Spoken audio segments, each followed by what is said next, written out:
ఈరోజు doctor YS Rajasekhara Reddy గారి 77వ జయంతి. ఈ సందర్భంగా ఆయన కుటుంబం ఆయన ఘనంగా నివాళులు అర్పిస్తుంది. ఈ కుటుంబం ఎంత పెద్దది అంటే కోట్ల మంది ప్రజలు కలిగిన కుటుంబం. ఎంతోమంది ఈరోజు రాజశేఖర రెడ్డి గారిని తలుచుకుంటున్నారు. రాజశేఖర రెడ్డి గారు చేసిన మేలును ఈ రోజు వరకు కోట్ల మంది ప్రజలు మర్చిపోలేదు. రాజశేఖర రెడ్డి గారు ముఖ్యమంత్రిగా 5 సంవత్సరాలు మాత్రమే ఉన్నారు.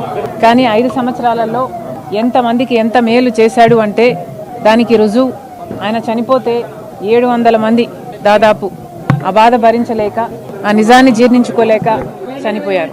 రైతులకి పక్షపాతిగా నిలిచాడు రాజశేఖర రెడ్డి గారు. ఉచిత విద్యుత్తుతో మొదలు పెడితే రుణమాఫీ అయితేనేమి, జలయజ్ఞం అయితేనేమి, ఇలాంటి ఎన్నో రాజశేఖర రెడ్డి గారు మనస్సు పెట్టి చేశారు.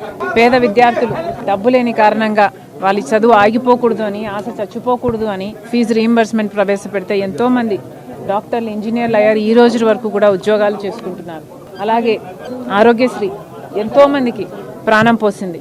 ఇక ఆశ లేదు, చచ్చిపోతాము అనుకున్న వారు ఎంతోమంది జీవితాలను ఆరోగ్యశ్రీ నిలబెట్టింది. ఉచితంగానే పెద్ద పెద్ద ప్రైవేట్ హాస్పిటల్కు వెళ్ళి వైద్యం చేయించుకోగలిగారు. మైనారిటీ రిజర్వేషన్లు అయితేనేమి, ఇలాంటివి ఎన్నో రాజశేఖర రెడ్డి గారికి మాత్రమే ప్రత్యేకం. On the whole Rajasekhara Reddy గారు he was an exemplary leader, an outstanding individual, a great visionary. Rajasekhara Reddy గారు ఇన్ షార్ట్ ఒక లెజెండ్.